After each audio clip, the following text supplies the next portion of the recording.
जो हम लोग कंसेप्ट ऑफ डोमेस्टिक टेरिटरी और नॉर्मल रेजिडेंट हम लोग ऑलरेडी पढ़ चुके हैं, ठीक है। अब यहाँ पे जो ये कंसेप्ट की बात कर रहा है डोमेस्टिक टेरिटरी और नॉर्मल रेजिडेंट के बाद यहाँ जो बात कर रहा है इस पैराग्राफ में, ये बात ऑलरेडी हम लोग जानते हैं, लेकिन एक बार फिर से इसको समझ लेते हैं। बिकॉज यहाँ पे जो हम लोग बात कर रहे थे, हम लोग फर्स्ट या सेकेंड डे इस बात को कर चुके थे। क्या बात की थी वो आपको बता देते हैं। हम लोगों ने बात किया था कि भाई हमारे डोमेस्टिक टेरिटरी के अंदर जो प्रोडक्शन होता है या जो इनकम जनरेट होता है, उस इनकम में से कुछ पोर्शन बाहर जा सकता है। वो पोर्शन जो यहाँ पे रहने करके कोई व्यक्ति इनकम अर्न करके ले गया, लेकिन वो लेकर के कहाँ चला गया, उस इनकम को बाहर चला गया, अपने देश में चला गया, ठीक है। उसके बाद बोलते हैं कुछ ऐसे लोग हैं जो बाहर से कमा करके पैसा कहाँ लेकर के आ जाते हैं, इंडिया लेकर के चले आते हैं, ठीक है। तो हम लोगों ने दो कंसेप्ट पढ़ा था, income paid to abroad and income received from abroad. और हमने बोला था कि डोमेस्टिक इनकम में पेड टू अब्रॉड माइनस कर देंगे और रिसीव फ्रॉम अब्रॉड को क्या कर देंगे, प्लस कर देंगे। ये बात आपको याद होनी चाहिए, ठीक है। वही बात यहाँ पे है, सिर्फ इसका नाम बदल दिया है। वहां नाम देखिएगा लिखा है डोमेस्टिक प्रोडक्ट और बगल में लिखा है नेशनल प्रोडक्ट, ठीक है। प्रोडक्ट का मतलब होता है बाबू आउटपुट, ठीक है।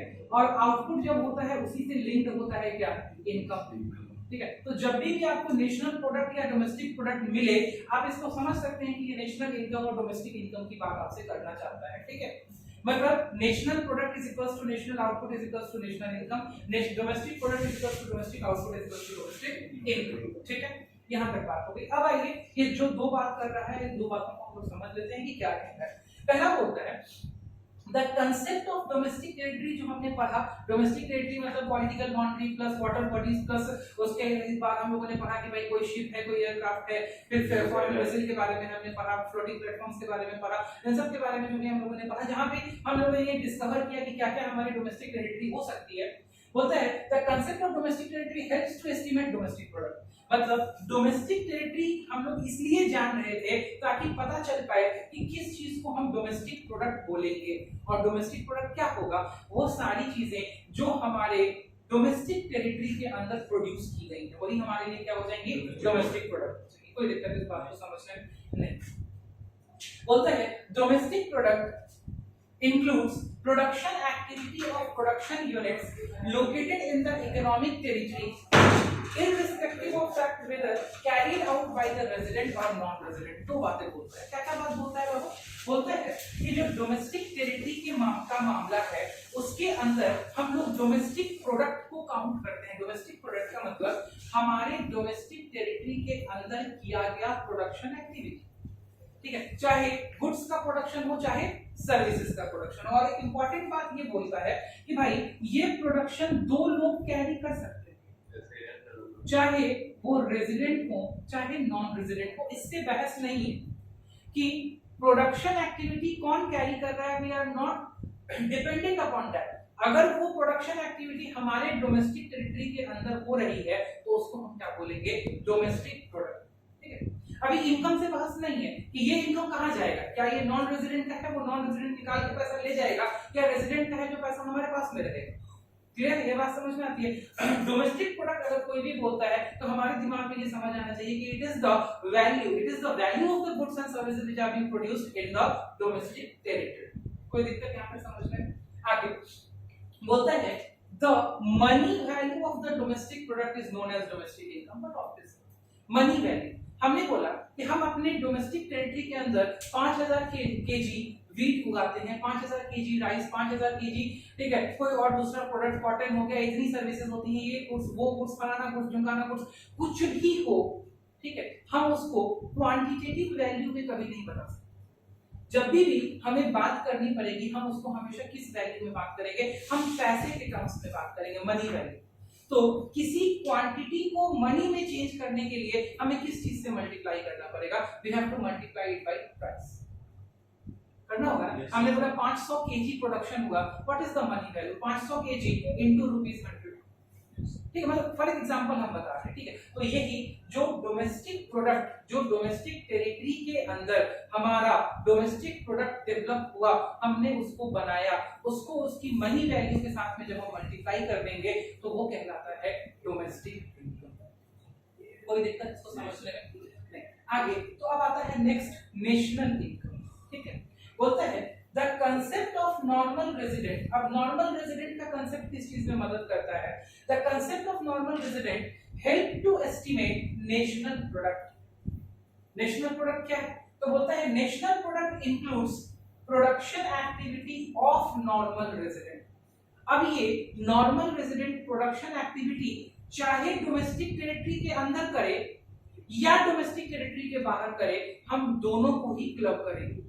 बिकॉज रेजिडेंट चाहे कोई भी प्रोडक्शन एक्टिविटी टेरिटरी के अंदर करे, चाहे बाहर से कुछ पैसा कमा के लेके आए, दोनों ही नेशनल इनकम में क्या होता है? शामिल होता है। तो बोलता है नेशनल प्रोडक्ट में हम नॉर्मल रेजिडेंट का ये नहीं देखेंगे कि भाई उसने वो प्रोडक्शन एक्टिविटी अपने टेरिटरी में परफॉर्म की है या बाहर परफॉर्म की।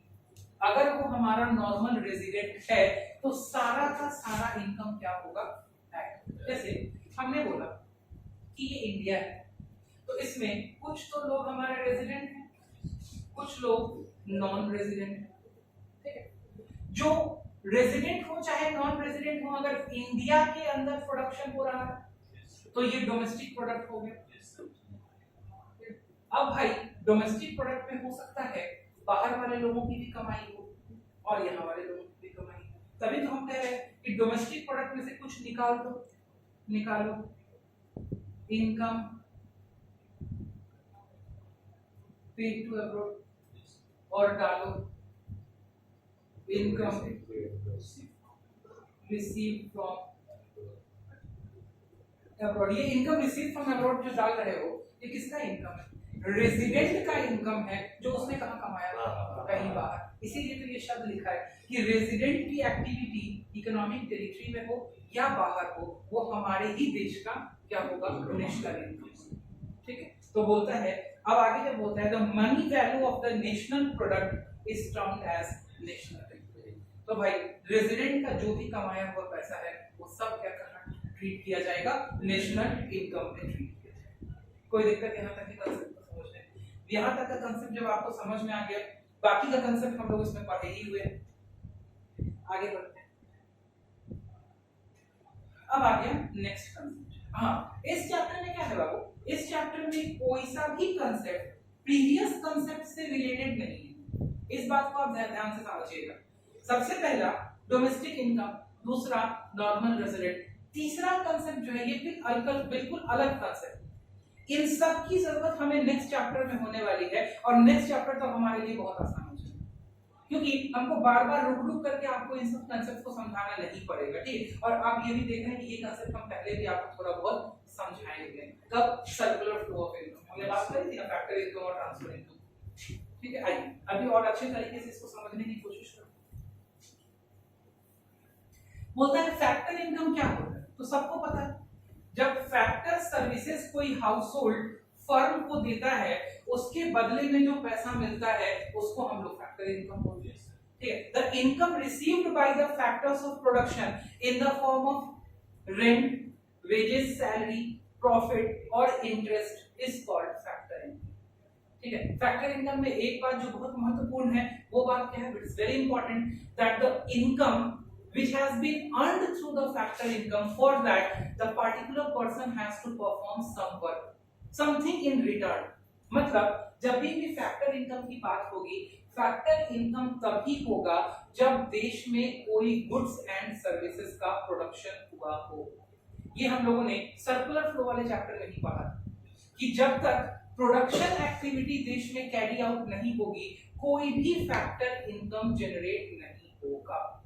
कोई आपको याद है कि नहीं याद है? बिल्कुल याद है, क्योंकि भाई जब प्रोडक्शन एक्टिविटी होती है तभी फैक्टर ऑफ प्रोडक्शन की जरूरत होती है, तभी जाकर के house hold factor of production provide करता है, और जब वो फैक्टर ऑफ प्रोडक्शन प्रोवाइड करता है तभी उसको क्या होता है? Factor income generate. क्लियर है? यहाँ तक बात समझ में आती है? तो क्या बोलते हैं? बोलते factor income refers to the income that is received by the factor of production. Factor of production कौन कौन होता है? Land, labour, capital, exercise. Land वालों को लैंड के लिए रेंट मिलता है, लेबर को वेजेस मिलता है, कैपिटल वालों को इंटरेस्ट मिलता है, और एंटरप्राइज मतलब एंटरप्रेन्योर्स को क्या मिलता है? प्रॉफिट मिलता है। ठीक है? तो बोलता है कि भाई जो भी फैक्टर ऑफ प्रोडक्शन है, वो फैक्टर ऑफ प्रोडक्शन को for rendering their factor services, जब वो फैक्टर सर्विसेज रेंडर करने का मतलब होता है प्रोवाइड करना, जब वो फैक्टर सर्विसेज प्रोवाइड करते हैं ड्यूरिंग द प्रोडक्शन प्रोसेस, तो उनको जो पैसा मिलता है उसको बाबू हम क्या बोलते हैं, उसको हम बोलते हैं फैक्टर इनकम।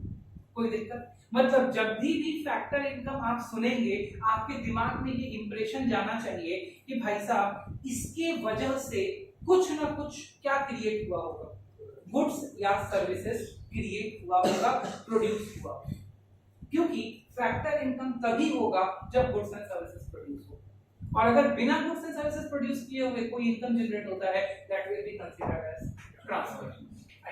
तो पहले it is received for producing या providing factor services of land, labour, capital and interest. कोई दिक्कत नहीं है इसको समझने में।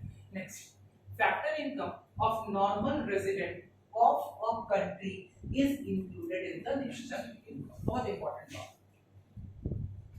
बोलता है भाई, नेशनल इनकम में हमेशा हमेशा हमेशा सिर्फ और सिर्फ फैक्टर इनकम इंक्लूड। तो मतलब कहने की बात सर क्या हो गई, तो सर कहने की बात अच्छा ये हो गई कि जब भी किसी गुड्स और सर्विसेज का प्रोडक्शन होगा तभी उससे जनरेटेड इनकम को नेशनल इनकम में जगह मिलेगी, वरना जगह नहीं मिलेगी। ठीक है, इसका रीजन हम आपको आगे समझाएंगे। बोलता है factor income of normal resident, और भाई साहब जो हमारे देश का नॉर्मल रेजिडेंट होगा उसी की ना इनकम हम क्लब करेंगे। जो हमारे देश का ही रेजिडेंट नहीं है उसकी इनकम हमारे नेशनल इनकम में थोड़ी क्लब हो। कहां क्लब हो? जहां पे नॉर्मल रेजिडेंट होगा। ठीक है, इसलिए बोलता है factor income of a normal resident of a country is included in the national income. What about the other types of income? Sir factor के अलावा और कौन सा इनकम होता है बाबू? ट्रांसफर इनकम होता है। ठीक है, तो क्या सर हम ट्रांसफर इनकम को कभी भी नेशनल इनकम में कैलकुलेट नहीं करेंगे? नहीं करेंगे, बिल्कुल नहीं करेंगे। ठीक है, क्यों नहीं करेंगे? जस्ट 5 मिनट में आपको समझ में आएगा कि क्यों नहीं करेंगे। आगे बोलता है factors of production are the primary inputs. ठीक है, जो कि आप जानते हैं बिल्कुल अच्छे तरीके से, लैंड, लेबर, कैपिटल एंड यही होता है फैक्टर्स। ठीक है, और इनको इनके लिए क्या पेमेंट मिलता है वो भी आप जानते हैं, रेंट, वेजेस, इंटरेस्ट एंड मतलब अगर सर बोले कि सर अगर हम सही से बात करें तो if we are talking about the generation of the national income, then that national income will consist of only these type of income, these 4 type of incomes। हम बोलेंगे हाँ बाबू इसी 4 टाइप का इनकम होता है। ठीक है, इसी का नेचर थोड़ा घुमा दो, थोड़ा फिरा दो, थोड़ा इधर कर दो, थोड़ा उधर कर दो, इससे बाहर कुछ भी नहीं करता है नेशनल इनकम। ठीक है, बात करें तो भाई अब ट्रांसफर इनकम क्या होता है, और दूसरी बात होता क्या है तो जानते हैं। दूसरी बात, हम इतना सटीकता से क्यों बोलते हैं कि भाई हम ट्रांसफर इनकम को कभी भी नेशनल इनकम में ऐड नहीं करेंगे? क्यों इतना डिलिजेंटली हम लोग इस बात को क्यों करते हैं? देखिए, बोलते हैं ट्रांसफर इनकम क्या है। बोलते हैं भाई ट्रांसफर इनकम एक ऐसा इनकम है जो एक व्यक्ति को प्राप्त होता है बिना कोई प्रोडक्शन एक्टिविटी परफॉर्म किए हुए। ट्रांसफर इनकम को करने में या करने के लिए, ठीक है, सामने वाले को कोई भी एक्टिविटी नहीं करनी पड़ती है, सामने वाले को फ्री का पैसा ट्रांसफर इनकम के थ्रू मिलता है। मतलब ये हुआ कि इकोनॉमी के अंदर ट्रांसफर इनकम के टाइम कोई भी प्रोडक्शन एक्टिविटी कैरी आउट नहीं की जाती है। मतलब अगर प्रॉपर्ली देखें, फिजिकली कोई भी गुड्स और सर्विसेज का प्रोडक्शन ट्रांसफर इनकम के समय जनरेट नहीं होता है। जैसे फॉर एग्जांपल मान लो कि आपको आपके फादर ने पॉकेट मनी दिया, तो क्या आपने पॉकेट मनी को प्राप्त करने के लिए कोई काम किया? नहीं। तो वो पैसा, क्या उस पैसे का मूवमेंट जो हुआ इट्स अ मियर ट्रांसफर। मियर ट्रांसफर का मतलब है ये केवल एक व्यक्ति के पॉकेट से दूसरे व्यक्ति के पॉकेट में क्या हो गया? चला गया। हाँ, आपके पिताजी ने वो 100 रुपया कमाने के लिए जो एक्टिविटी की होगी उससे कहीं ना कहीं जरूर गुड्स एंड सर्विसेज का प्रोडक्शन हुआ होगा। ठीक, तभी उनको क्या हुआ होगा? आइदर वो जॉब करते होंगे या वो सर्विसेज में होंगे। अगर वो जॉब करते होंगे तो उन्होंने वेजेस वाला काम किया होगा, मतलब उन्होंने क्या किया होगा? उन्होंने अपनी लेबर कहने का मतलब है कि लेबर स्किल या अनस्किल हो, जो भी इकोनॉमिक्स के टर्म्स में उसको लेबर बोलते हैं। ठीक है, तो उन्होंने अपनी एक्टिविटी दी होगी, अपना कंट्रीब्यूशन किया होगा, तो उससे प्रोडक्शन हुआ होगा, तो उनको सैलरी मिली होगी। ठीक है, लेकिन जब वो सैलरी उन्होंने आपके हाथ में ट्रांसफर करी तो क्या भाई साहब आपने उसके लिए कोई काम परफॉर्म किया? नहीं परफॉर्म। तो भाई क्या वो 100 रुपया अगर हम दोबारा से नेशनल इनकम में जोड़ देंगे तो डबल काउंटिंग नहीं होगा, क्योंकि वो ऑलरेडी पैसा किसके इनकम में जुड़ा हुआ है? आपके फादर के इनकम में तो जुड़ा ही हुआ है। ठीक, तो भाई वो तो सिर्फ क्या, it's mere of pocket transfer, एक पॉकेट से निकल के दूसरे पॉकेट में चला गया, that is already been counted. ठीक है, तो एक कंसेप्ट ये भी समझने वाला है, ये भी आपका दिमाग समझ सकता है आसानी से, और दूसरा कंसेप्ट ये भी समझ सकता है कि भाई वहां कोई प्रोडक्शन एक्टिविटी जनरेट ही नहीं हुई। तो अब जैसे समझाना चाहो समझा लो अपने दिमाग को। ठीक है, इसका एक दूसरा एग्जांपल लेते हैं। मान लो जैसे कोई एनआरआई, अब बोलोगे सर एनआरआई इतना पैसा कमाता है विदेश में और वो इंडिया में पैसा भेजता है, झट से उसको हम लोग कह देते हैं ट्रांसफर इनकम, और वो नेशनल इनकम में काउंट नहीं होगा। जैसे फॉर एग्जांपल मान लो कि ये बंदा एक्स है, ये बैठा हुआ है मान लो यूएई में, दुबई में बैठा हुआ है, इसके पेरेंट्स यहाँ है ए एंड बी, ये दोनों लोग इंडिया में हैं, इसने मान लो कि $1000 भेजा इंडिया में। ठीक है, तो सर बोलिए ना इसको कि इंडिया का नेशनल इनकम बढ़ा। हम बोलेंगे भाई कैसे बोल देंगे इंडिया का नेशनल इनकम बढ़ा? ए और बी ने इंडिया में कोई प्रोडक्शन एक्टिविटी किया ही नहीं इस $1000 को प्राप्त करने के लिए, किया क्या? नहीं। तो टैक्स कटा ना, हां टैक्स कटा, ठीक है, टैक्स कटा तो कोई दिक्कत नहीं है, टैक्स कटा तो उसको आगे देखेंगे। ठीक है, टैक्स भी कटा ना जो बाबू, वो भी तो सरकार का ट्रांसफर ही इनकम है, आगे समझाते हैं, यहाँ लिखा पैराग्राफ में लिखा होगा वो भी सर। अच्छा, टैक्स जो सरकार काटी मान लिया $1000 पे, क्या सरकार भी उसके लिए कोई प्रोडक्शन एक्टिविटी की? क्या सरकार उसके लिए हल चलाई? सरकार उसके लिए बिल्डिंग बनाई?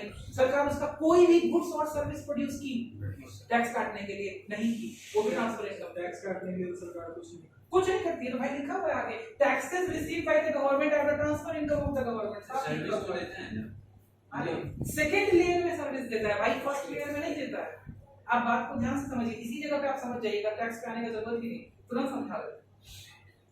यूएई से इंडिया उसके पेरेंट्स को पैसा आया, ठीक है भाई साहब, पेरेंट्स ने बताइए पैसा जब रिसीव किया पेरेंट्स ने क्या खेत में काम किया, इंडस्ट्री में काम किया, कोई सर्विसेज दी?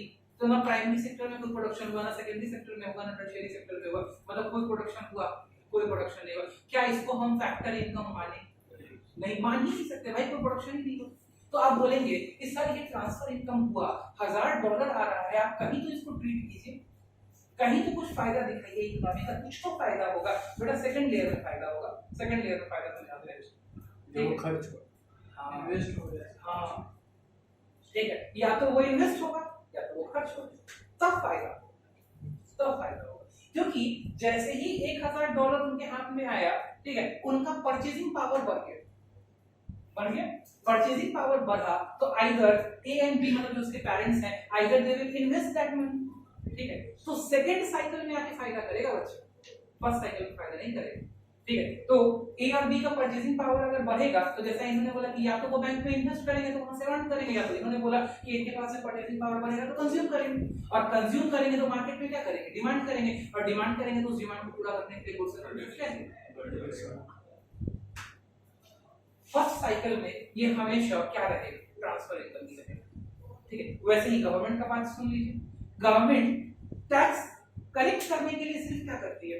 गवर्नमेंट टैक्स कलेक्ट करने के लिए सिर्फ रूल बनाती है, लॉ बनाती है, लॉ इंपोज करती है, और आप कंपलसरी गवर्नमेंट को टैक्स देने के लिए क्या हो जाते हैं? यही तो करते हैं आप, और क्या करते हैं? ठीक है, सरकार जब आपसे टैक्स ले रही होती है, क्या सरकार उसके लिए 1 इंच बराबर में कोई काम करती है? नहीं। तो प्राइमरली सुपरफेसी जब आप देखेंगे प्राइमा फेसी, तो सरकार के लिए टैक्स का पैसा क्या है? इट्स और ट्रांसफर इनकम, सीधे बात है। ठीक है, इसको अगर समझना चाहें बिल्कुल आसानी कंसेप्ट से समझिए, आप टैक्स कहां से देते हैं? अपने इनकम से। ठीक है भाई साहब, तो आपने जो इनकम कमाया है क्या वो फैक्टर इनकम था? यस। तो आपने जो इनकम कमाया है, टैक्स भी तो उसी का हिस्सा है, तो कह नहीं सकते कि वो पॉकेट मनी की तरह, अगर गवर्नमेंट आपका बेटा है। ये भी तो बोल सकते हो, टैक्स को यूज करके रोड जो बनवाते हैं, तो भाई सेकंड लेयर में जैसे यहाँ हुआ है, सेकंड लेयर में, पहले लेयर में तो नहीं हुआ, समझ में आया? मतलब जैसे इस बच्चे ने अपने माता पिता को फर्स्ट लेयर में पैसा भेजा, तो फर्स्ट लेयर में तो ट्रांसफर इनकम है भाई साहब। हाँ, भले वो देश में आज किसी प्रोडक्टिव एक्टिविटी में लग जाए तो लग जाए, सरकार के साथ भी यही बात है, सरकार जब पहली बार टैक्स ले रही है तो सरकार के हाथ में जो टैक्स जा रहा है at that point there is no any generation of goods and services, rather the government is using that thing for any other future infrastructure development और future development activities, then only it can generate into the production activities. ऐसा हो सकता है, मान सकते हैं, होता है, ठीक। लेकिन फर्स्ट लेयर में जब सरकार को पहली बार मिल रहा है तो भाई वो ट्रांसफर इनकम है, और वही हम समझा रहे थे, वो आपकी ही कमाई का हिस्सा है, और आपके ने जो कमाया है वो ऑलरेडी फैक्टर इनकम के रूप में क्या हो रखा है, ऐड हो रखा है। दोबारा से सरकार का टैक्स ऐड कर दोगे ना तो वो डबल काउंटिंग हो जाएगा। क्या मैंने मान लो 5 लाख रुपया कमाया, तो भाई 5 लाख रुपया जो कमाया उसी में से ना टैक्स दिया 50,000 रुपया, तो भाई 5 लाख रुपया तो ऑलरेडी मेरा फैक्टर इनकम एडेड है, तो फिर 50,000 रुपया किस बात का टैक्स का ऐड? सेकंड साइकिल में जब इन्वेस्ट होगा तब सेकंड साइकिल में जब इन्वेस्ट होगा तो भाई साहब अगर सरकार खर्च करेगी तो फिर तो वो किसी का इनकम बन जाएगा ना, तो फिर और ऐड हो जाएगा, बिकॉज़ तब वो खर्चा किसी का इनकम बन रहा होगा। एग्जांपल लेके देख लो, ठीक है, मान लो सरकार को टैक्स का जो पैसा मिला उस पैसे से सरकार एजुकेशन सिस्टम में कुछ खर्च करती है, मान लो कि सरकार एक स्कूल का बिल्डिंग बनाती है, तो भाई जब वो सरकार स्कूल का बिल्डिंग बनाएगी तो छड़ खरीदेगी, ईंटा खरीदेगी, सीमेंट खरीदेगी, राजमिस्त्री को लगाएगी, तो सेकंड साइकिल में वो इनकम जनरेट कर रहा है, क्योंकि गुड्स एंड सर्विसेज का जनरेशन हो रहा है। समझ में आता है? बस यही सिंपल सा है, फर्स्ट साइकिल तो नहीं, क्योंकि जब तक वो किसी गुड्स एंड सर्विसेज के जनरेशन के लिए यूज नहीं किया जाएगा इनकम का जनरेट ही नहीं होगा। ठीक है, ट्रांसफर इनकम तो सिर्फ क्या है, it is a replacement of the pocket, एक पॉकेट से दूसरे पॉकेट में से क्या हो रहा है, क्लियर? कोई दिक्कत इसको समझने में? तो आइए ट्रांसफर इनकम देख लेते हैं। बोलते हैं ट्रांसफर इनकम, बोलते हैं transfer income refers to the income received without rendering any productive services। Productive services का मतलब यही होता है कि आइदर गुड्स का जनरेशन हो रहा हो या सर्विसेज का प्रोडक्शन हो रहा हो, ठीक है।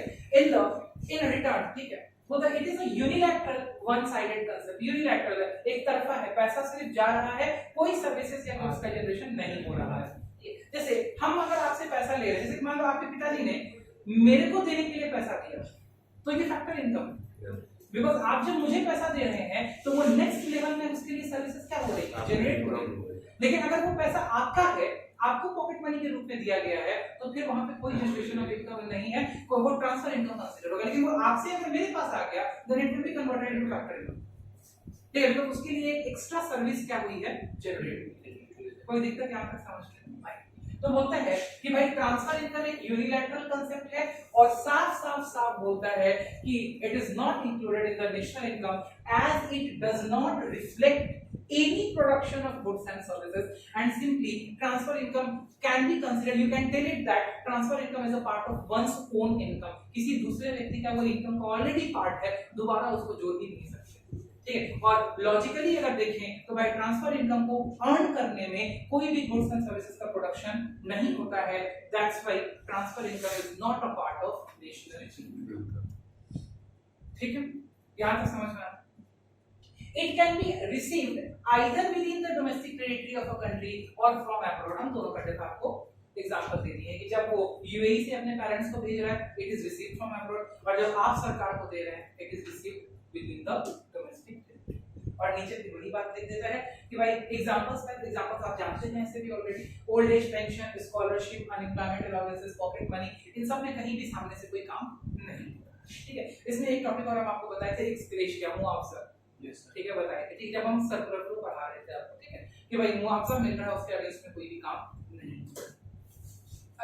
अगला पॉइंट बोलता है taxes which have been received by the government are the transfer income of the government as they are received without providing any productive services in return. Similarly subsidies paid by the government are transfer payment of the government, ठीक है। बोलता है सरकार जब tax लेती है तो भाई साहब टैक्स लेने में सरकार कोई भी काम नहीं करती है, तो जब सरकार कोई भी काम नहीं करती है तो वो ट्रांसफर पेमेंट माना जाता है। वैसे ही सब्सिडी देने में, ठीक है, जब सरकार इंडिविजुअल सब्सिडी देती है, फर्म यहाँ फर्म की सब्सिडी नहीं आएगी बेटा, क्योंकि फर्म को अगर सब्सिडी मिल रही है ना तो फर्म तो उसके बदले में काम कर रही है, firm goods and services produce कर रही है। लेकिन अगर कोई ऐसी सब्सिडी है जो इंडिविजुअल्स को मिलती है तो उसमें मतलब हाउस होल्ड्स को मिलती है, तो वैसी सब्सिडी सरकार का ट्रांसफर पेमेंट मानी जाएगी। क्लियर? को जिस तरह इसको समझते हैं। तो भाई ट्रांसफर पेमेंट या ट्रांसफर इनकम मतलब हो गया कोई भी गुड्स एंड सर्विसेज जनरेट नहीं हो रहा है, उसके बदले में it's मियर a transfer of money from one pocket to another pocket. If it will be added into the national income, if it will be added, this will lead to double counting. Subsidy वो वाला क्या होता है? क्या subsidy वाला? Subsidy का मतलब हो गया क्या? जैसे कि आपको किसी चीज पे प्राइस रिडक्शन मिला, सरकार ने किसी चीज का प्राइस कम करके आपको दे दिया, तो उसके लिए आप कुछ परफॉर्म तो नहीं कर रहे हो। ठीक, जैसे गैस पे ही आपको सब्सिडी मिलती है, तो उसके लिए कोई हम प्रोडक्टिव एक्टिविटी परफॉर्म करते हैं, कोई प्रोडक्टिव फॉर्म को क्या फर्म को दूसरा सब्सिडी मिलता है, फर्म को कमर्शियल फ्यूल पे सब्सिडी मिलता है, कमर्शियल गैस पे सब्सिडी मिलता है, फर्टिलाइजर्स पे सब्सिडी मिलता है, कभी बहुत सारी ऐसी फर्म्स हैं जिनको पावर पे सब्सिडी मिलता है, बहुत सारी ऐसी फर्म्स हैं ठीक है जिनको जैसे पेपर मिल वगैरह होती हैं उनको पेपर के रॉ मटेरियल पे सब्सिडी मिलता है, न्यूज़पेपर एजेंसी को पेपर पे सब्सिडी मिलता है, बहुत सारी ऐसी तो नेशनल इनकम में जुड़ेगा? नहीं जुड़ेगा, दोनों नहीं। सब्सिडी देता है जो जैसे कोई सामान में कॉस्टली दिया उसके बाद उसका वापस किया तो बस इसलिए देता है कि उसका बिजनेस कर सके उस पैसे का, नहीं तो पहले ही हो सकता है जैसे अगर 100 रुपया सब्सिडी दे रहा है तो 100 रुपया कम में वो प्रोडक्ट मिल जाए। हाँ सरकार को टाइम पीरियड में कुछ फायदा हो जाता है, वो इन्वेस्ट कर देता है सरकार आपको देती है। तो सब्सिडी देना क्या हुआ सर? पैसा तो मेरा ले लिया, उसका कुछ दिन बाद दे दिया। सही बात है, वो सब्सिडी यहाँ पे नहीं है ठीक है। अगर डायरेक्ट सब्सिडी गवर्नमेंट अगर कुछ देती है तो वो ठीक, क्योंकि जो सब्सिडी की हम और आप बात कर रहे हैं उसमें तो बट ऑब्वियस है कि आपने सामने वाले से पैसा ले लिया और वही पैसा बाद में आपने रिवर्स कर दिया, वैसे सब्सिडी को एक्चुअल सब्सिडी नहीं है। सब्सिडी का मतलब ये होगा कि भाई कोई चीज 100 रुपए की आती है उसको हम सरकार बाकी उसका खर्च वहन करती है और हमको सिर्फ 80 रुपया देना पड़ता है, that is called actual subsidy. तो एक्चुअल सब्सिडी में हम तो 80 ही दे रहे हैं। चल तो ये हो गई आपकी ट्रांसफर इनकम। नेक्स्ट ये वाला बॉक्स अभी बताएंगे आप। नेक्स्ट है ये difference between factor income and transfer income दिया हुआ है। देख लीजिए बोलता है फैक्टर इनकम क्या होता है? It refers to income received by the factor of production for rendering factor services. It's mere a transfer of money from one pocket to another. क्या बोलता है? It refers to income received without rendering any productive services. ठीक है। Next है it is included in both national income and domestic income. होता है factor income. Factor income का जो पैसा है नेशनल इनकम में भी इंक्लूड होता है, डोमेस्टिक इनकम में भी इंक्लूड होता है ठीक है। मतलब अगर वो देश के अंदर है तो डोमेस्टिक इनकम है, अगर बाहर का कुछ पैसा बाहर से ऐड होकर के आया तो वो ऐड हो जाएगा, नेशनल इनकम बन जाएगा। बोलता है ट्रांसफर इनकम कहीं भी इंक्लूड नहीं किया जाता है। बोलता है फैक्टर इनकम एक कमाने का कांसेप्ट है, इट्स एन अर्निंग कांसेप्ट, यहाँ व्यक्ति कमा रहा है, और ट्रांसफर इनकम एक रिसीट कांसेप्ट है, यहाँ बस पैसा मिल रहा है, it's not an earning concept ठीक है। बोलता है transfer income is an earning concept, factor income is factor income is an earning concept and transfer income is only a receipt concept. receipt पैसा मिल गया ओके ठीक है, इसमें कोई एक्स्ट्रा हम लोगों को if and but नहीं करना होता है ठीक है। बोलता है रिसिपिएंट, जो फैक्टर इनकम का रिसिपिएंट होता है उसको फैक्टर ऑफ प्रोडक्शन बोलते हैं नॉर्मल ठीक है, जैसे land labour capital rent price. जो ट्रांसफर इनकम का रिसिपिएंट होता है वो बेसिकली हाउसहोल्ड और गवर्नमेंट होता है। यहाँ पे एक बात समझ लीजिए, यहाँ पे फर्म्स को नहीं लिखा गया है, फर्म्स बहुत कम ट्रांसफर इनकम कमाती है, बिकॉज फर्म को जो भी पैसा मिलता है ज्यादातर पैसा उनको तभी मिलता है जब वो कोई गुड्स एंड सर्विसेज क्या करती है, इसीलिए यहाँ पे फर्म्स को नहीं लिखा। फर्म मैक्सिमम टाइम क्या कमाता है? फैक्टर। तो किसी ट्रस्ट को डोनेशन मिलता है तो फैक्टर ट्रांसफर और ट्रस्ट को डोनेशन ट्रांसफर।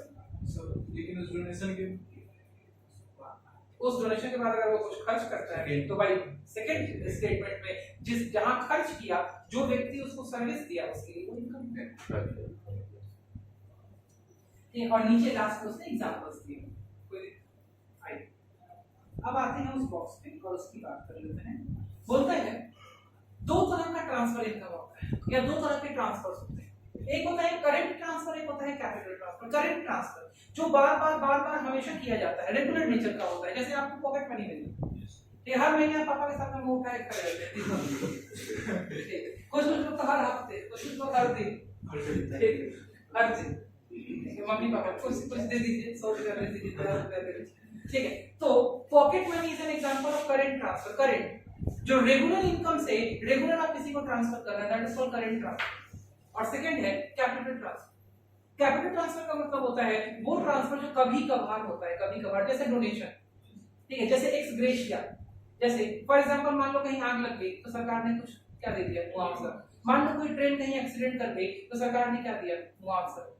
तो क्या ये ट्रेन हमेशा एक्सीडेंट करती है? क्या भूकंप हमेशा आता है? क्या आग हमेशा लगती है? एक चीज आप वो बताए थे, जैसे शहीद जो हो जाता है देश के लिए, तो उसके जो फैमिली को मिलता है वो तो रेगुलर मिलता है ना, हर महीने मिलता है। लेकिन एक ही करोड़ मिलता है। नहीं, रेगुलर कैसे मिलता है? एक को एक ही बार होता है। एक व्यक्ति को तो एक ही बार मिलेगा। मतलब उसको मंथ एक बार ही में जितना दे दिया जाता है वही होता है। वो तो उसको पेंशन मिलता है, ठीक है, वो तो अलग चीज हो गई। ठीक है, पेंशन जो मिलता है, pension is not a part of transfer income. ठीक है, मान लो कि उसकी विधवा को जो विडो को जो पेंशन मिलता है, ठीक है, that pension is not a part of transfer income, it's a part of factor income, because that person is rendered the services till the time of his death. So वो उसके against मिल रहा है। ठीक है, pension is always a part of factor income. मैंने यहाँ पे आपको उसे भी बताया था कि बाबू ओल्ड एज पेंशन अलग चीज है और नॉर्मल पेंशन अलग चीज है। ठीक है, ओल्ड एज पेंशन इस वजह से मिल रहा है कि आदमी वृद्ध हो गया है, लेकिन बाकी जो गवर्नमेंट पेंशन सर्विसेज में जो पेंशन मिलता है वो इस कंसेप्ट पे थोड़ी मिलता है। वो तो इस कंसेप्ट पे मिलता है कि भाई आपने अपने पूरे जीवन में जितना आपके पास में समय था सब आपने कहाँ लगा दिया है, हमारे काम में लगा दिया है, इस वजह से हम आपको पेंशन दे रहे हैं। तो उसी तरीके से अगर किसी आर्म्ड फोर्सेस की विडो को अगर पेंशन मिलता है, that is not a part of transfer income, it's a part of national sorry it's a part of factor income. हां, ये x gratia is x gratia तो एक ही बात करता है ना, ठीक है, तो इसी the type it's a part of transfer और एक्स ग्रेशिया के लिए कुछ करना तो नहीं पड़ा, ठीक है, तो इसी वजह से बात समझ में आ रही। तो एक्स ग्रेशिया जिसको भी मिला, मान लो कि कोई आदमी भूकंप में उसका घर गिर गया, वो दब के मर गया, तो वैसा आदमी फिर दोबारा थोड़ी ना मिलेगा उसको। That's why it's a type of capital transfer. उसको हम क्या बोलते हैं, कैपिटल ट्रांसफर, जो कभी कभी होता है। और करंट ट्रांसफर जिसका नेचर क्या है, रेकरिंग, जैसे अनएम्प्लॉयमेंट अलाउंस, ठीक है, हर महीने सरकार अनएम्प्लॉयमेंट अलाउंसेस देती है किनको, बेरोजगार हो, ठीक है, स्कॉलरशिप, हर साल बच्चे पढ़ते हैं, हर साल पास होते हैं, हर साल स्कॉलरशिप चाहिए, ठीक है, इंटरेस्ट वेवर, ठीक है, मतलब कि कोई ब्याज है, ब्याज को छूट दे दिया, ब्याज की छूट हर साल मिलता है, ब्याज का छूट, तो ये क्या हो गया, this is of current transfer, ठीक है। और जिनका पीरियोडिसिटी कम होता है, जिनका बार बार जो चीजें रिपीट नहीं होती हैं, वो क्या हो गया, कैपिटल ट्रांसफर। एग्जांपल दे, current transfer, old age pension हर महीने देना पड़ेगा, गिफ्ट आप लगातार देते रहते हैं, अनएम्प्लॉयमेंट अलाउंसेस हर साल लोग बेरोजगार रहते हैं, हर महीने बेरोजगारी भत्ता देना पड़ता है। लेकिन कैपिटल ट्रांसफर, इन्वेस्टमेंट ग्रांट, ठीक है, वार डैमेजेस समझो क्या होता है। मान लो कि कहीं पे लड़ाई हुई, कोई दो देश के बीच में लड़ाई हुई, उसमें हमारे देश का एक एरिया पूरी तरह से क्षतिग्रस्त हो गया, वहां पे जितने लोग थे उनका घर बार सब क्या हो गया, सब जल खपट गया, ठीक है, तो वैसे लोगों को क्या मिलता है, डैमेजेस का पैसा मिलता है। तो वार क्या हमेशा होता है, कैपिटल गेन टैक्स क्या होता है? हाँ, capital gain tax. Capital gain tax, मान लिया कि आपने कोई प्रॉपर्टी खरीदी, ठीक है, प्रॉपर्टी आपने 10,000 लाख रुपए की खरीदी, 6 साल बाद उस प्रॉपर्टी को 50 लाख का बेच दिया, तो सरकार क्या बोलती है, सरकार बोलती है जो आपकी प्रॉपर्टी पे गेन हुआ उस पे आप क्या दीजिए, टैक्स दीजिए। तो क्या इसका नेचर रेकरिंग होता है, हम रोज प्रॉपर्टी खरीदते हैं, रोज बेचते हैं, जो रोज प्रॉपर्टी खरीदते बेचते हैं उनको हम प्रॉपर्टी मर्चेंट बोलते हैं, वो बिजनेस में आ जाते हैं, ठीक है। लेकिन अगर हम और आप प्रॉपर्टी खरीदते बेचते हैं तो हम एक बार खरीदते हैं, 10 साल बाद बेचते हैं, 5 साल बाद बेचते हैं, 6 साल बाद बेचते हैं, तो उसका नेचर ऑफ अकरेंस क्या है, रिपीटेटिव है या one time, that's why it comes under capital losses, ठीक। कोई दिक्कत यहाँ पे समझने? अभी से मान लो एक बिजनेसमैन है, वो जीएसटी क्या करता है, हर महीने देता है, तो भाई वो कहाँ आएगा, सरकार के लिए करंट ट्रांसफर में आएगा, वो कैपिटल ट्रांसफर में नहीं आएगा। लेकिन हाँ भाई वही व्यक्ति है, उसने कोई बिल्डिंग खरीदी है, उसने 5 साल बाद बेचा, तो उसने जब कैपिटल गेन टैक्स दिया तो वो कहाँ आएगा, वो कैपिटल टैक्स में। मेरे हिसाब से ये ट्रांसफर इनकम और फैक्टर इनकम आपको समझ में आ गया होगा। फैक्टर इनकम को हम हमेशा नेशनल इनकम में ऐड करेंगे, लेकिन किसके फैक्टर इनकम को, रेजिडेंट के फैक्टर इनकम को, ठीक है। और ट्रांसफर इनकम को हम कभी भी नहीं ऐड करेंगे, चाहे वो रेजिडेंट का हो, कहीं का हो, किसका हो, गवर्नमेंट का हो, कुछ भी हो, transfer income will not be added into the national income. If it will be added, it will be considered as a double counting of, ठीक है। चलो नेक्स्ट कांसेप्ट पे चलते हैं। अब वो कांसेप्ट खत्म हो गया, वो कांसेप्ट वहीं पे रुक गया, एंड हो गया। अगला कांसेप्ट अब बिल्कुल अगला चीज समझ रहे हैं ना। तो अभी तक हम लोग 3 कांसेप्ट पढ़ लिए, कौन कौन सा? पहला normal resident, sorry domestic trade, दूसरा नॉर्मल रेजिडेंट, तीसरा factor income and transfer income. आप चौथा कांसेप्ट पढ़ने जा रहे हैं, कौन सा? Final goods and intermediate goods. आइए समझते हैं फाइनल गुड्स और इंटरमीडिएट गुड्स। मान लिया नुरालम बाबू को बहुत शौक है ब्रेड बनाने का,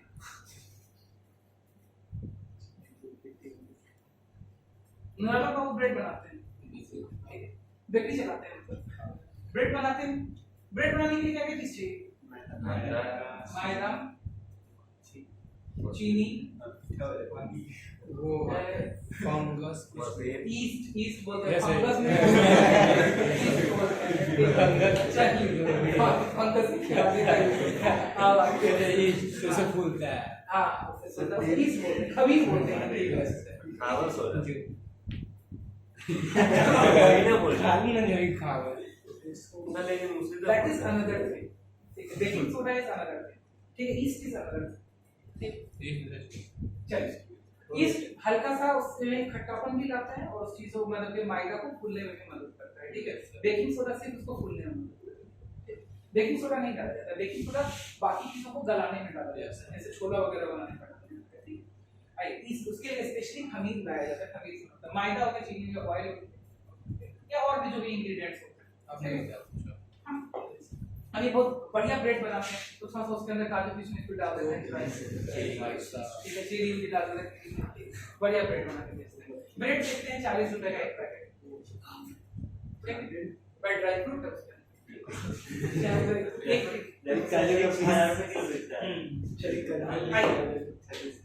तो 40 रुपए का बेचते हैं। ठीक है, अब मान लिया कि पूरे पूरे इंडिया में और कोई है ही नहीं, एक नुरालम बाबू ही, ठीक है, और कोई एक्टिविटी ही नहीं होती, खाली ब्रेड ही बचता है। ठीक है, बताइए what is the total value of goods and services produced? कितना? 40 रुपए। ठीक है, मैंने बोला कि यही एक व्यक्ति है और यही एक सर्विस, यही एक काम हो रहा है पूरे इंडिया के अंदर, तो भाई what is the value of goods and services produced? 40। कैसे निकालें? कैसे निकालें? भाई आपने ब्रेड का वैल्यू उठा लिया 40 रुपए, इसका एक दूसरा तरीका हो सकता था 20 रुपए का मैदा, 4 रुपए का चीनी, 3 रुपए का तेल, 2 रुपए का ईस्ट, सब मिल छूट गया। सब मिलाकर के कितना होता? तो जब आप रॉ मटेरियल्स के कॉस्ट को ऐड कर देते हैं तो क्या मिल जाता है? फिनिश गुड्स का वैल्यू। समझ में आ रहा है? तो भाई अगर कोई कहे कि मुझे वैल्यू लेना है किसी भी प्रोडक्शन एक्टिविटी का, तो भाई हम रॉ मटेरियल का वैल्यू अलग अलग से काम उठा के करें, हम सीधे किस चीज की वैल्यू करेंगे? फिनिश गुड्स की। कोई भी प्रोडक्ट आदमी यही ना करे कि भाई वो सीधे किस चीज की वैल्यू उठा लेगा? फिनिश गुड्स की। अच्छा, अगर हम बोले कि 40 रुपए का ब्रेड और साथ में 5 रुपए का चीनी और जोड़ दें तो क्या डबल काउंटिंग हो गया? मतलब जो फाइनल गुड्स बन के रेडी हुआ है भाई, उस गुड्स की वैल्यू उठा लो सीधे से सीधे, उसके अंदर जितना गुड्स होगा सबकी वैल्यू तो तुम ऐड किए ही ना होगी। जैसे प्रॉफिट भी होता है। प्रॉफिट भी होगा, बट ऑब्वियस प्रॉफिट भी होगा, सब चीज होगा। तो फाइनल गुड्स की वैल्यू अगर हम उठा लेते हैं तो सारा अक्रूवल उसके अंदर आ जाएगा। बात समझ में आती? तो भाई साहब फाइनल गुड्स का मतलब क्या होता है? The goods which is ready for the consumer, which is ready for the consumer. अब बात ये आती है कि सामान को देख के कैसे समझें कि वो फाइनल गुड्स है कि इंटरमीडिएट गुड्स। ठीक है, जैसे मान लो एक सुधा मिल्क पाउडर है,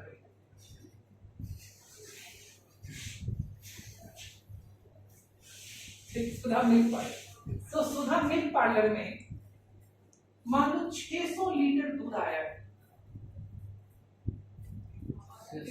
अब भाई दूध is a product, milk is a product, अब इसको क्या माने?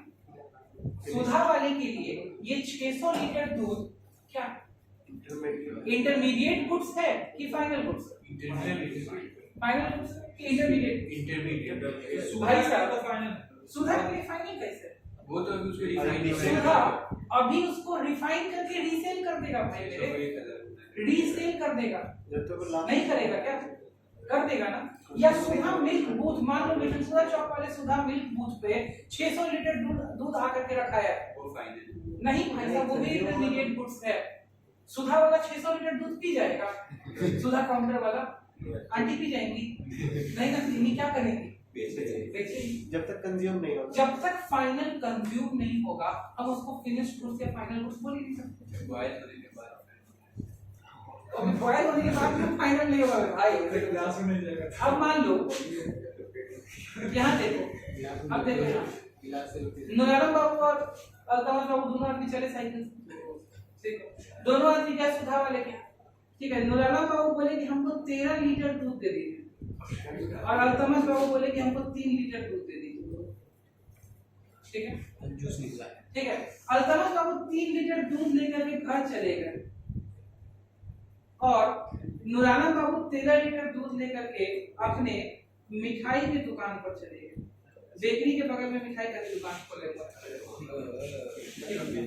अब बताइए यही दूध जो सुधा वाले के पास में इंटरमीडिएट गुड्स था, अल्तमस बाबू के हाथ में क्या बन गया, फाइनल, बिकॉज ये घर ले जाएंगे, उसको बॉईल करेंगे और इसको एनी ऑफ द मैटर जैसे कि दूध को कंज्यूम किया जाता है वो कंज्यूम कर लेंगे। लेकिन भाई साहब इसको अभी भी कंज्यूम नहीं करेंगे, उबालेंगे, ठीक है, ये भी उबालेंगे, लेकिन फिर ये इससे क्या बना देंगे। मान लो 40 गुने 120 रुपया इनका खर्च हुआ और 40 गुने 13 520 रुपया इनका खर्च हुआ। इनका 520 रुपया अभी फाइनल कंजम्पशन नहीं माना, क्यों? क्योंकि अभी ये इससे खोआ बनाएंगे और खोआ से फिर आगे तो बेचारा यही दूध इधर गिरा तो फाइनल हो गया, इधर गिरा तो इंटरमीडिएट हो गया, और यहाँ था तब भी इंटरमीडिएट था, सुधा के पास भी था तब भी इंटरमीडिएट। बात समझ रहे? तो सामान के हिसाब से क्या हम समझ सकते हैं कि वो इंटरमीडिएट है कि फाइनल, यूज के हिसाब से समझ सकते हैं कि वो इंटरमीडिएट टेक्निक्स। अब जैसे मान लो यश बाबू गए किराना की दुकान पर, वहां से 1 केजी चीनी ले आए, 1 केजी चीनी लाके रास्ता में बैठ कर तो भाग गए, हाँ कोई बात नहीं, डबल डायबिटीज हो जाएगा, भाग गए। तो 1 केजी चीनी क्या हो, नूरालम बाबू भी उसी दुकान पे थे, 1 केजी चीनी ये भी खरीदे, ठीक है, बड़े प्रेम से सजो के अपने कहाँ ले गए, दुकान पे, और उससे वो मिठाई बना रहे। तो फिर ये चीनी क्या हो, तो भाई अब हम चीनी का कॉस्ट लें कि डायरेक्ट मिठाई का कॉस्ट पकड़ लें, ठीक है। तो बोलता है final goods refers to those goods which are used either for consumption or for investment. Final goods वो है जो कि फाइनली एक बार खरीद लिया गया, ठीक है, या तो कंज्यूम होगा या तो इन्वेस्टमेंट किया जाएगा, मतलब फिक्स्ड एसेट्स। जैसे हम एसी खरीद के लाए, एसी का काम क्या है, चलना, और क्या करना है, ठंडा देना, एसी चल रहा है ठंडा दे रहा है, मेरे लिए क्या फाइनल गुड्स। प्रोजेक्टर का काम क्या है, जलना और रोशनी देना, प्रोडक्ट जल रहा है रोशनी दे, तो क्या होगा, final goods. These are what, these are investments, ठीक है, बोलता है। लेकिन ये मार्कर लेके आया, इसका काम है लिखना, खत्म हो जाता, ठीक है, लेकिन ये मेरे लिए क्या है, इंटरमीडिएट गुड्स है, बिकॉज़ ये कैपिटल इन्वेस्टमेंट नहीं है। बात समझ रहे हैं? प्रिंटर का इंक, प्रिंटर का पेपर, समझिएगा, वो इंटरमीडिएट गुड्स है, वो फाइनल गुड्स नहीं है, बिकॉज़ प्रिंटर का इंक और पेपर मेरे लिए एसेट नहीं है, लेकिन प्रिंटर मेरे लिए एसेट। बात समझ? बोलता है goods purchased by the consumer household as they are meant for final consumption, like milk is purchased by the households for consumption, वो क्या हो जाएगा, फाइनल गुड्स।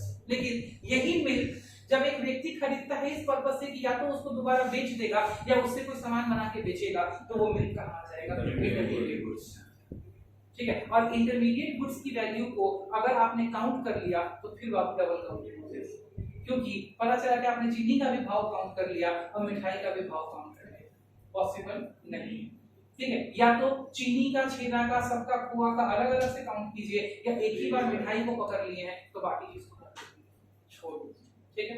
तो बोलता है final goods purchased by the firms for capital formation और investment like machinery purchased by the firm. जैसे इसका एग्जांपल, वहां जब हम ब्रेड बनाने की बात किए तो आप देखिएगा वहां पे हम ओवन नहीं लिखे, क्योंकि ऐसा थोड़ी है कि हम 500 किलो ब्रेड बनाया, पता चला ओवन भी हवा हो, मतलब हर किलो ब्रेड बनाने के साथ ओवन भी थोड़ी ना आसमान में जा रहे हैं, या आप यहाँ बैठे अब पता चला जब आप बढ़े तो इधर से सीधे आगे ये पहले भी बेंच था, पहले के बच्चे भी बैठे, आप भी बैठे, बस अब कुछ मंगल रहा तो आगे भी लोग बैठे, ठीक है। तो भाई कुछ चीजें होती हैं जो फिक्स एसेट होती हैं, उनको हम इंटरमीडिएट कंजम्पशन में नहीं ले सकते। जैसे पता चला कि हर साल हम पढ़ा रहे हैं और मेरा पोडियम थोड़ा थोड़ा धंसते है 5 साल के बाद पोडियम जगह है हो जाएगा सर। अगर लग खा गया है सर, दीमक लग गया तो हाँ वो अलग बात है। तो वो तो नॉर्मल वियर एंड टियर है, वो तो नॉर्मल वियर एंड टियर है। ये ऐसा तो नहीं हो रहा है कि हर बैच के साथ 1 मिनट हो सकता तो हम कहते हैं कि भाई ये भी इंटरमीडिएट कंजम्पशन हो रही है, ऐसा तो नहीं हो रहा कि पढ़ाने में पोडियम भी 1 मिनट खसक जा रहा है तो हाँ भाई ये भी इंटरमीडिएट कंजम्पशन है, ठीक है। पढ़ाने की सर्विस के साथ इसका भी कॉस्ट ऐड कर लीजिए, ऐसा तो नहीं। तो ये फिक्स एसेट्स है। जो चीजें फिक्स एसेट्स होती हैं वो फाइनल गुड्स होती हैं, जो फाइनल कंजम्पशन के लिए खरीदी जाती हैं वो भी क्या होती हैं, फाइनल गुड्स होती हैं। It must be noted that final goods are neither resold nor used for intermediate goods. तो बोलता है intermediate goods refers to those goods which are used either for resale, या तो वो resale के लिए यूज किया जा रहा है या for further production in the same year। ये इंपॉर्टेंट बात है, सेम ईयर। इसका कंसेप्ट हम आगे समझाएंगे कि सेम ईयर क्यों है यार।